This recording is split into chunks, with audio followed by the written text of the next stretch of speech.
Écoutez, je pense que la riposte est totalement excessive.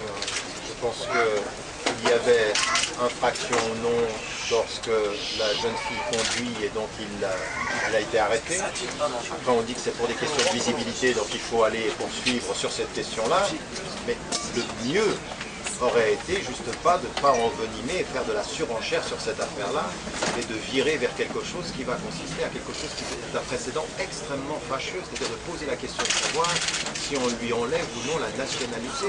Attendez, quand vous commettez un délit, dans n'importe quelle société démocratique, vous payez pour le délit. Donc s'il n'a pas respecté la loi, et il n'a pas respecté la loi manifestement, eh bien il faut qu'on le juge sur ce délit-là, mais on n'enlève pas la nationalité. Et à mon sens, on est là, non pas en train de s'approcher des thèses du Front National, on est déjà dedans. Donc pour vous, M. Hortefeux a passé la ligne blanche?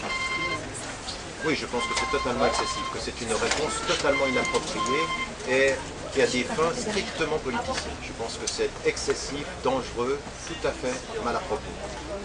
Je pense que ça fait partie, cette décision-là fait partie d'un mouvement que nous sommes en train de percevoir au niveau du gouvernement actuel. Les dernières élections régionales ont montré qu'il y avait une perte du terrain et que le seul terrain à conquérir était celui qui était le terrain du Front National. Le Front National a gagné beaucoup en caisse de résonance lors des dernières élections et on continue aujourd'hui à flirter avec des thèses qui sont extrêmement négatives. On n'avait pas à répondre à cette affaire-là en parlant de la nationalité française.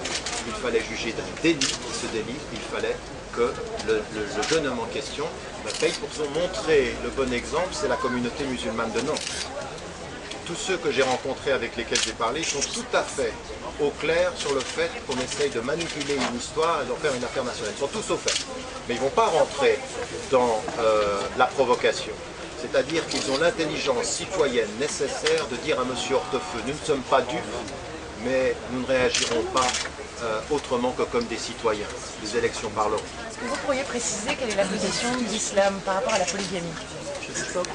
Alors, encore une fois, c'est une prescription islamique qui existe, au sens où c'est une tolérance, ce n'est pas une règle. C'est-à-dire que le principe premier en islam, c'est la monogamie. Et qu'il y a des permissions à la polygamie qui sont liées à des conditions extrêmement élevées. À la limite, aujourd'hui, je dirais, impossible à établir dans une société comme la nôtre.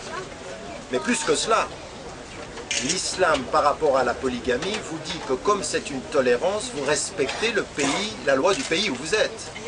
Donc, la tolérance tombe lorsqu'il y a interdiction dans le pays où vous êtes. Donc, ça n'est pas applicable. Et dans un pays où ce serait toléré, encore faudrait-il aller jusqu'aux conditions. Et je peux vous dire que mon avis sur cette question-là, c'est que ça n'est pas applicable aujourd'hui dans les conditions prescrites par l'islam. Alors au début, cette affaire est partie d'une amende de 22 € pour une conductrice nantaise, de Rézé, qui conduisait sa voiture avec elle. Qu'est-ce que vous dites sur cette affaire-là, des policiers qui ont condamné cette femme, sur le dossier du voile, puisqu'ensuite, on sait bien qu'en ce moment en France, on est dans ce débat-là sur l'interdiction totale possible en France, dans les mois qui viennent, du voile en France. Écoutez, il faut ne pas être naïf sur l'atmosphère et en rester au fait quant au jugement.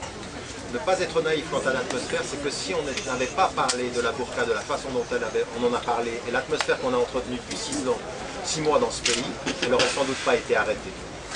Mais il se trouve qu'elle a été arrêtée et que ce que nous disent les policiers, et là on s'en tient donc aux faits et à ce qui est dit, c'est qu'ils considéraient qu'en portant le niqab, il y avait une visibilité restreinte.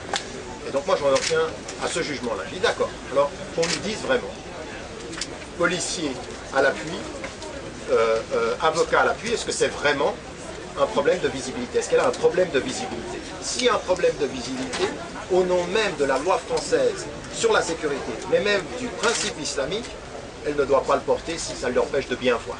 Elle ne peut pas, au nom d'un principe islamique, mettre la vie des gens en danger, si c'est le cas. Et si c'est autre chose, eh bien qu'on fasse le jugement comme il est, et puis qu'on lui enlève ses 22 €. Mais de 22 € en faire une controverse nationale, ça en dit long sur le mal-être de la France actuelle. C'est-à-dire? C'est-à-dire qu'on entretient une atmosphère totalement malsaine.